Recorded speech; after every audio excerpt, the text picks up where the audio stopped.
Hi అండి, welcome back to our channel. ఈరోజు మన అమ్మమ్మ నాయనమ్మ కాలం నాటి ట్రెడిషనల్ ఫుడ్ తాటి రొట్టెను చేయబోతున్నాను. ఆ కాలంలో ప్రకృతిలో దొరికే వాటిలో ఈ తాటి రొట్టెను ఎలా చేసేవారో అదే విధంగా మనము చేసుకుందాము. ముందుగా పండిపోయిన తాటి పండును తీసుకొని కాల్చుకోవాలి. ఇలా కాల్చుకున్న తర్వాత ఇప్పుడు పైనున్న తొక్కును తీసేసుకొని ఇలా తాటి టెంకను తీసేసుకుందాము. ఇప్పుడు చిల్లుల గిన్నెని బోల్డించి తాటి టెంకకున్న గుజ్జును తీసేసుకుందాము. ఇలాగే మిగతా తాటి టెంకలకున్న గుజ్జును తీసుకుందాము. ఇలా తీసుకుంటే తాటి పీసులు కూడా రావు. చూడండి, ఇందులో తాటి పీసులు కూడా రాలేదు. ఇలా తాటి పండుకు ఉన్న గుజ్జు మొత్తం ఇలా తీసేసుకోవాలి.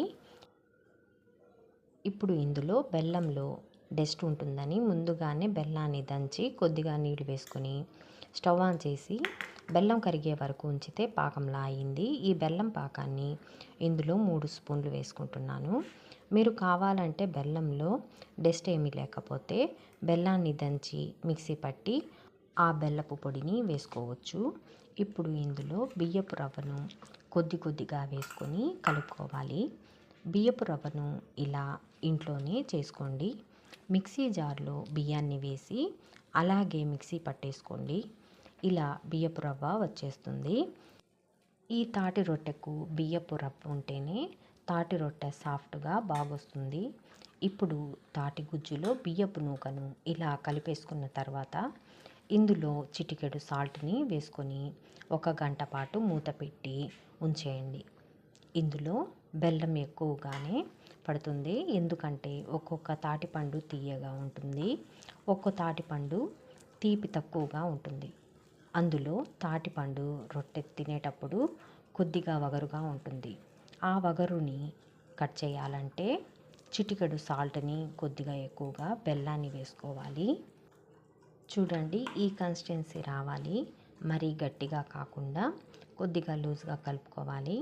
ఇప్పుడు స్టవ్ ఆన్ చేసి ప్యాన్ పెట్టి ప్యాన్ హీట్ అయిన తర్వాత నెయ్యి వేసుకొని తాటి రొట్టె గోల్డెన్ బ్రౌన్ కలర్ వచ్చే వరకు కాల్చుకుంటే ఈ తాటి రొట్టెకు నెయ్యిని వేసుకుంటేనే మంచి కమ్మటి వాసనతో తాటి రొట్టె తినేటప్పుడు కమ్మగా ఉంటుంది. చూడండి, నెయ్యి కరిగిపోయింది. ఇప్పుడు ఈ మిశ్రమాన్ని ఒకసారి టేస్ట్ చేసుకోండి.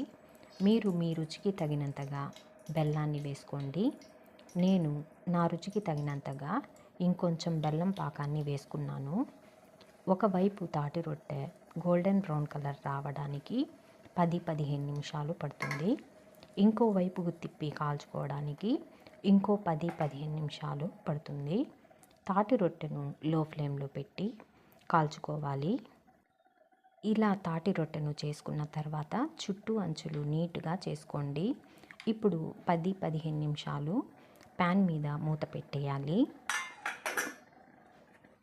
చూడండి, తాటి రొట్టె చుట్టూ అంచులు గోల్డెన్ బ్రౌన్ కలర్లోకి వచ్చేసింది.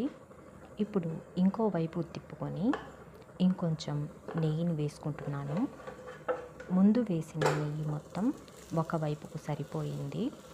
ఇంకో వైపుకు ఇంకొంచెం నెయ్యిని వేసుకొని తాటి రొట్టెను కాల్చుకోవాలి. ఈ తాటి రొట్టె చాలా సాఫ్ట్గా ఉంటుంది, అందువల్ల తిప్పేటప్పుడు తాటి రొట్టెను జాగ్రత్తగా తిప్పుకోండి, లేదంటే తాటి రొట్టె విరిగిపోతుంది. చూడండి, తాటి రొట్టె ఎంత బాగొచ్చిందో. ఒక్కసారైనా తాటికాయల సీజన్లో తాటి రొట్టె రుచి చూడండి. ఇలా తాటి రొట్టెను చేసుకోండి, చాలా